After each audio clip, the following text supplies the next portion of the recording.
l'on regarde l'Andalousie à l'échelle continentale, on remarque qu'elle est située entre deux zones réfractaires au culte des images saintes.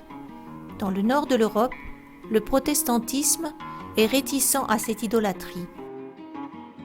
Et de l'autre côté de la Méditerranée, l'islam interdit strictement la représentation des personnages divins. L'Andalousie, et ici à Séville, s'est résolument tournée dans une attitude iconolâtre. C'est le décret de décembre 1563 qui affirme le culte des saints face aux accusations protestantes d'idolâtrie. Ainsi, en Espagne, de nombreux martyrs des premiers siècles du christianisme ou de l'époque de la domination musulmane connurent un réel engouement. À Séville, de nombreux ateliers se consacrent à la reproduction de ces images en céramique peinte. D'abord le Christ, avec un véritable réalisme et une expression extatique.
Quant aux Saintes Vierges ou Madones, on les remarque sur chaque face des églises à Séville.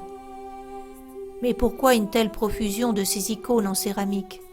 C'est au début du XVIIe siècle que la géographie de ces vierges entre pleinement dans le jeu des revendications identitaires locales.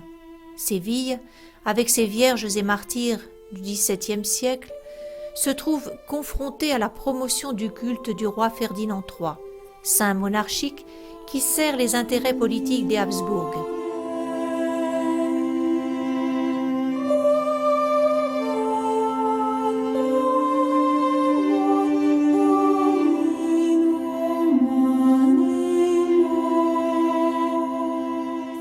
En effet, Ferdinand III scella l'union des royaumes de Castille et de Léon et imposa l'hégémonie à l'ensemble des royaumes ibériques.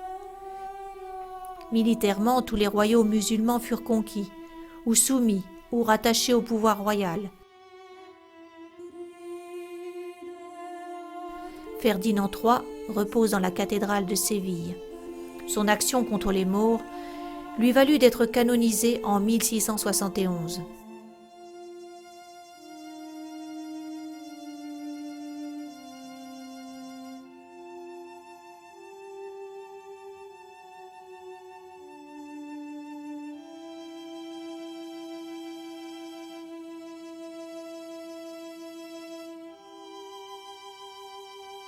Toutes ces représentations de vierges, avec leurs vêtements richement brodés, la couronne et la mandorle finement ciselée, ont pour but de renforcer le rayonnement identitaire dans chaque quartier de la ville.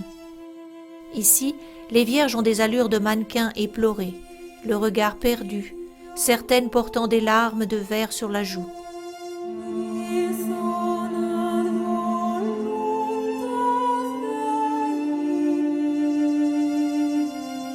Les saintes vierges et martyrs, ainsi que les vertus de la virginité et du martyre, sont mises en valeur dans différents types de représentations, afin non seulement d'édifier le spectateur dévot, susceptible d'imiter cet exemple de vie, mais aussi de mettre les saintes vierges sévillanes sur le même plan que les saintes vierges et martyrs universels.